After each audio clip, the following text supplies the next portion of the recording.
I stared at the single place card with my name on it, positioned at the furthest corner of Lou Blank's grand ballroom. One chair, one place setting, at a table meant for six. The rest of the space, empty. Deliberately so. The contrast was almost artistic. The glittering chandeliers above the other tables gradually dimming as the light reached my corner, as if the darkness itself was acknowledging my status as family embarrassment. I stood frozen, the navy blue dress I had splurged on suddenly feeling too tight, too desperate. What did you expect? Vanessa's voice came from behind me, dripping with that familiar mixture of disdain and pity. You're a total loser, Margaret. All my friends think you're weird, and Tyler's family doesn't need to be subjected to your peculiarities. In that moment, I felt something break inside me, not my heart, which had been hardened by years of similar treatment, but the last remaining thread of hope that maybe, just maybe, my family might someday see me. I looked toward the center of the room where my parents stood, proudly introducing Tyler's family to their friends. They hadn't even noticed my arrival, despite the hours I'd spent preparing, despite the salon appointment, despite the dress that cost more than I'd spent on clothes in the past year. It was in that moment I realized I would never be enough for them. Not as I was. And I would never again try to be someone I wasn't. Flashback, growing apart. I've always known I was different from my sister Vanessa. While she was the life of every party, I preferred the quiet company of my computer. My name is Margaret, and I've never quite fit into my family's idea of what a normal daughter should be. Margaret, you're such a freak, Vanessa would say, tossing her perfectly styled hair.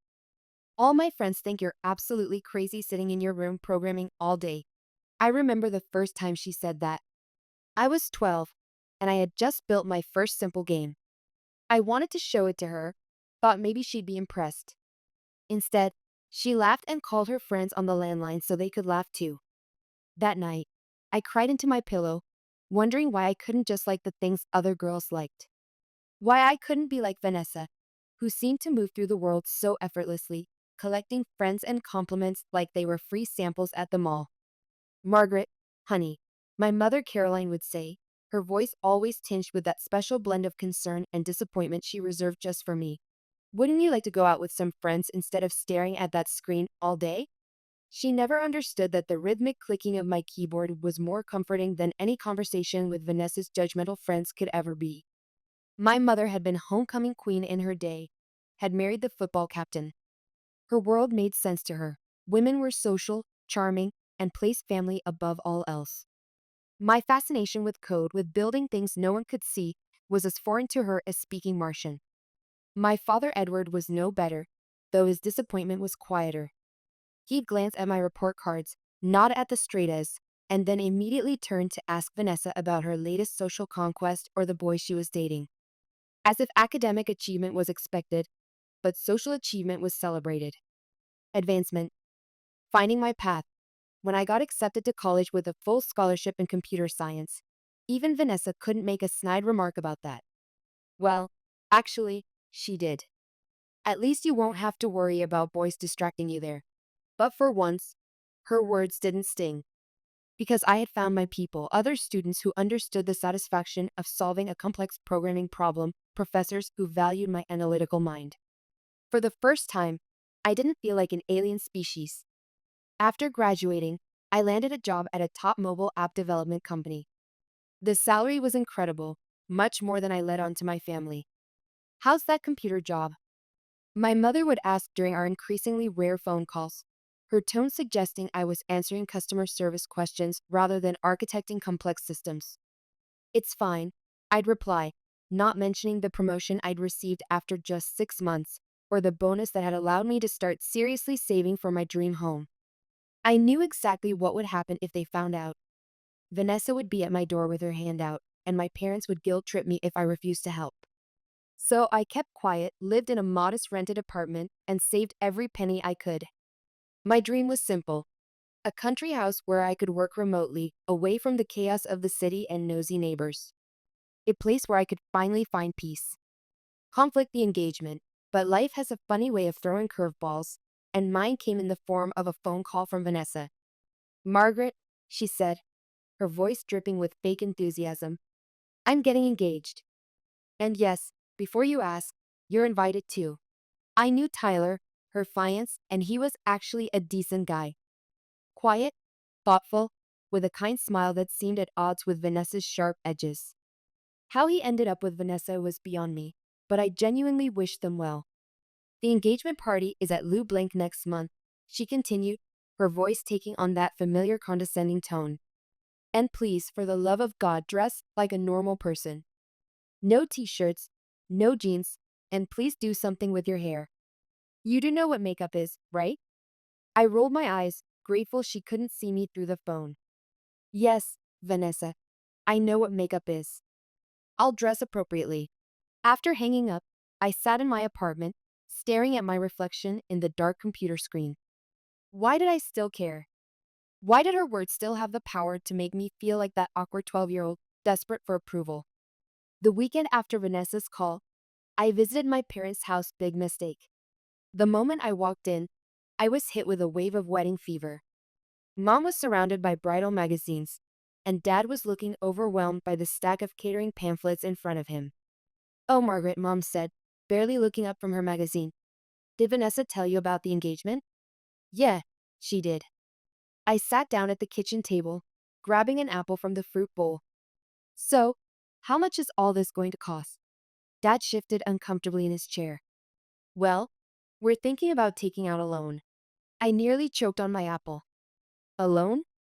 For a wedding?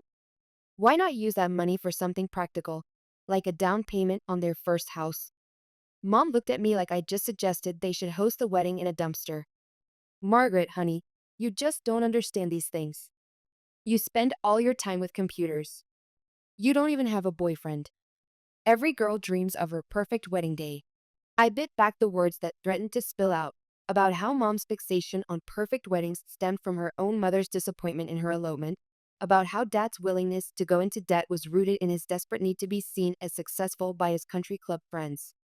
I just think going into debt for one day is excessive, I said instead.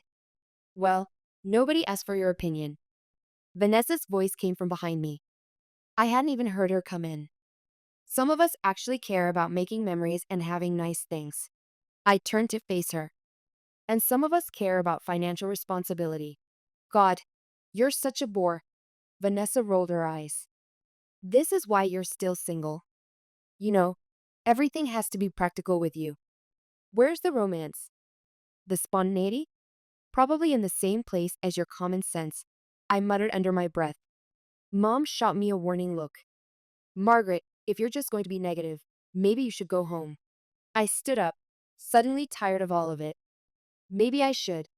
Good luck with the loan applications. As I walked to my car, I could hear them resume their excited wedding planning through the open window. I wondered if they'd even notice if I didn't show up to the engagement party. But I knew I had to go, if only to prove that I could be normal when I wanted to be. Climax.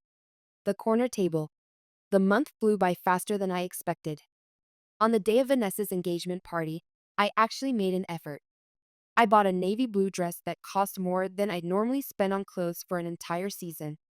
I even went to a salon and let them work their magic on my usually messy hair. Looking in the mirror, I barely recognized myself. The taxi dropped me off at Lou Blanc, one of the most expensive restaurants in town. Vanessa had rented out the entire place for her engagement party, something that made my practical mind cringe at the unnecessary expense. The venue was decorated with what must have been thousands of dollars worth of flowers, and champagne was flowing freely. As I walked in, I noticed how the guests were already divided into their little cliques. Vanessa's friends from college were huddled near the bar, giggling and taking selfies. The groom's family occupied several tables near the front, all looking properly impressed by the extravagant display. My parents were working the room, Mom in her element as she introduced people to each other. I looked around for my place card, assuming I'd be seated at the family table near Vanessa. After all, I was the bride's only sister. I checked each table near the front, then the middle section, finding nothing with my name. That's when I approached my parents. Mom, where am I supposed to sit? I asked, trying to keep my voice casual. Mom looked me up and down, her expression a mix of surprise and something else. Was that disappointment? Even in my expensive dress and professionally done hair, I apparently still didn't meet her standards. "Oh," she said, glancing around nervously. "Your table is over there." She pointed to the furthest corner of the room, partially hidden in shadows where the expense of lighting didn't quite reach. I walked over to the indicated table, my heels clicking against the marble floor. Sure enough, there was a single place card with my name on it. One chair, one place setting, at a table meant for six. I stood there staring at it, feeling like I'd been punched in the gut. In that moment, a flood of memories washed over me. My 8th birthday party when Vanessa convinced all our cousins to play in the backyard instead of joining my science-themed activities. My high school graduation when my parents spent more time congratulating Vanessa on her cheerleading award than acknowledging my valedictorian speech. The countless family dinners where my achievements were footnotes to Vanessa's social triumphs. "What the hell, Vanessa?" I muttered, turning on my heel to find my sister. I found her surrounded by her bridesmaids, all of them cooing over her engagement ring. "Vanessa, can we talk privately?" I asked, trying to keep my voice steady. She rolled her eyes but followed me to a quiet corner. "What is it? And please, don't make a scene."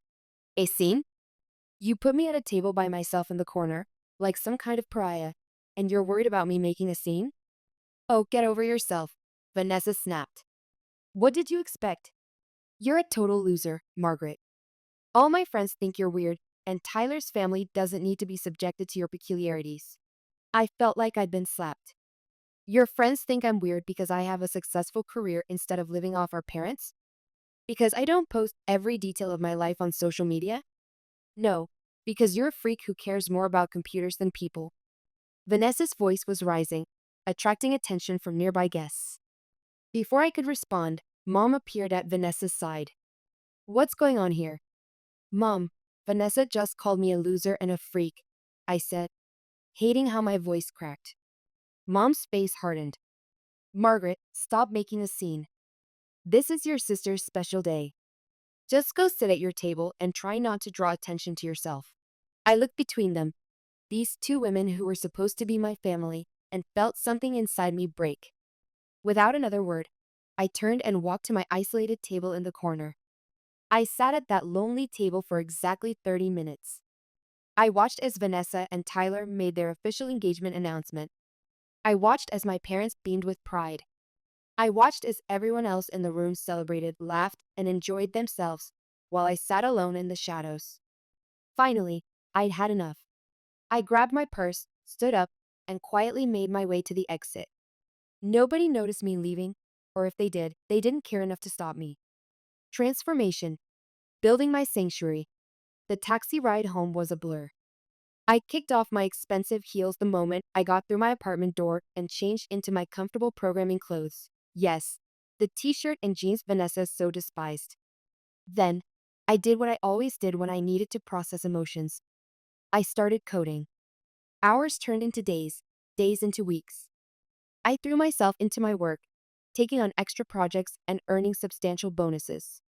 My bank account grew, while my contact with my family shrank to nothing. No calls, no texts, no visits. It was like I'd been erased from their lives, and honestly, it felt like a relief. That's when I decided to stop waiting and start living. I had more than enough saved for a down payment on a house, and my salary could easily cover a mortgage. I contacted a realtor named Jennifer and told her exactly what I was looking for. Single family home, preferably somewhat isolated, good internet connection for remote work, and absolutely no nosy neighbors. Jennifer laughed. "I think I know just the place." She was right. The house was perfect, a modern country home with a wraparound porch, surrounded by enough land to ensure privacy. The previous owners had already set up high-speed internet, and the home office had massive windows overlooking a small pond. "I'll take it," I said the moment we finished the tour. The mortgage process was smooth, and within weeks, I was a homeowner. I told exactly two people about my purchase: my best friend from college and my team lead at work. My family didn't need to know. They'd lost that privilege when they'd relegated me to the shadows at Vanessa's engagement party. I moved in gradually, setting up my home office first, then furnishing the rest of the house room by room. For the first time in my life, I felt completely at peace. No drama, No judgment, just me and my space. But peace, as I was learning, was a luxury my family wouldn't let me enjoy for long. Confrontation. The family tribunal. 2 weeks after I'd settled into my new home, my phone lit up with my mother's number. Margaret, we need to talk, she said, her voice stern. Come to the house tomorrow afternoon. Your sister will be there too. I should have known something was wrong from her tone. I should have asked why they suddenly wanted to see me after weeks of silence, but I didn't. Instead, I agreed to come, walking straight into the ambush they had planned. I pulled into my parents' driveway, noticing Vanessa's flashy red convertible already parked there. The car had been a gift from our parents for her college graduation, just one of the many ways they'd always shown their favoritism. I parked my sensible hybrid behind it and took a deep breath before heading inside. The moment I walked through the door, I knew something was wrong. My parents and Vanessa were sitting in the living room looking like a panel of judges ready to pass sentence. Their faces were stern, accusing, and Vanessa had that smug look she always wore when she thought she had something over me. Sit down, Margaret, Dad said, pointing to the lone chair facing them all. I sat, my programmer's brain already running through possible scenarios, debugging what could have triggered this family tribunal. What's this about? Vanessa leaned forward, her eyes gleaming with malice. Why don't you tell us about your new house, Miss Successful Programmer? My blood ran cold. How did they? Then it hit me. Jennifer, I said flatly. Your friend Jennifer is my realtor. Bingo. Vanessa clapped sarcastically. Imagine my surprise when she mentioned helping my sister buy a beautiful country house. My sister who lives in a modest apartment and never seems to have any extra money to help her family. Mom jumped in before I could respond. We know everything, Margaret. We know how much you make. We know about your bonuses. You've been lying to us all this time. Lying? I stood up, anger replacing my initial shock. I haven't lied about anything. I just chose not to share my financial information with you. There's a difference. Same thing, Vanessa snapped. You've been holding out on us while living like a hermit to fool everyone into thinking you were struggling. I laughed bitterly. When exactly should I have shared this information? At my corner table during your engagement party? You were ashamed of me when you thought I was a poor loser, and now you're angry because I'm actually successful? Dad raised his hand to quiet us both. Margaret, the point is, you've never shown any interest in helping your family. We're taking out loans for your sister's wedding while you're buying country houses. Interest in helping? I couldn't believe what I was hearing. When have any of you shown interest in my life? You've never once visited my apartment. You've never asked about my work except to dismiss it as sitting at a computer all day. The only time you pay attention to me is when you need something or want to criticize me. They started talking all at once, their voices overlapping. We could have used help with Vanessa's college tuition. I needed a new car last year. The wedding venue deposit alone is crushing us. I held up my hand. I'm done making excuses for my success. I'm done feeling guilty for managing my money well. I'm leaving. Wait. Vanessa's voice cut through the chaos. We didn't actually call you here to fight about your secret wealth. I turned back, dreading what was coming next. Since you can afford country houses, Vanessa said, her voice sickly sweet, you can pay for my wedding. I felt a laugh bubble up from somewhere deep inside me. Not a happy laugh, but the kind that comes when something is so absurd you can't help but laugh or cry. Don't you dare laugh at us. Vanessa stood up, her face contorting with rage. You owe us. I don't owe you anything, I said, my voice deadly calm. Especially not after how you've treated me. How we've treated you. Vanessa screeched. You're the one who's been living a lie, hiding your success from your family. I turned to face her fully. You're right, Vanessa. I am successful. I'm a loser who can afford to buy her own house. And you know what? Losers don't pay for weddings for their successful sisters. The look of shock on her face was almost worth all the drama. Almost. Margaret. Mom gasped. How dare you throw your sister's words back at her? Why not? She meant them when she said them. She meant them when she stuck me in the corner at her engagement party. She meant them every time she called me a freak or weird or crazy. Why shouldn't I mean them now? I walked to the door, ignoring their protests and accusations. Just before leaving, I turned back one last time. You know what's funny? If you had ever shown genuine interest in my life, if you had ever treated me like a real member of this family instead of an embarrassment to be hidden away, I might have actually wanted to help. But you made your choices, and I've made mine. Resolution, digital truth, and real family. I drove home to my beautiful new house, feeling lighter than I had in years. But the universe wasn't done testing me yet. The very next day, while I was setting up my new home office, I heard aggressive knocking at my front door. Through the security camera I'd installed, I saw Vanessa standing there, clutching what looked like papers. I opened the door but blocked the entrance. What do you want here? She thrust a stack of papers at me. This is the list of wedding expenses. The venue deposit is due next week. I looked at the list without taking it. The numbers were astronomical, enough to put a down payment on another house. And you're showing me this because? Because you're paying for it, she said as if explaining something to a child. All of it. It's what mom and dad expect, and it's what I deserve. What you deserve. I couldn't help but laugh again. Vanessa, you don't deserve anything from me. Not after how you've treated me our entire lives. She stormed off my porch, screaming that I wasn't invited to her wedding. I called after her. Don't worry, I wouldn't come anyway. I already know which table you'd put me at. I thought that would be the end of it. I was wrong. The next few days brought a barrage of calls and messages from relatives I hadn't heard from in years, all suddenly concerned about family unity and sisterly duty. Apparently, mom had been busy spreading the word about my selfishness and hidden wealth. After 3 days of constant harassment from relatives, I'd had enough. Every notification on my phone brought another guilt-tripping message or angry voicemail. Aunt Linda thought I was destroying the family. Cousin Mike, who hadn't spoken to me in 5 years, suddenly had strong opinions about my obligations. Even my mother's bridge club friends were messaging me on Facebook. I sat in my home office staring at my multiple monitors, watching the messages pile up. The programmer in me knew that every problem had a solution. You just had to find the right algorithm. In this case, the solution was simple: debug the family narrative. I opened my social media accounts and started typing. Since there seems to be a lot of confusion about recent family events, let me clear things up.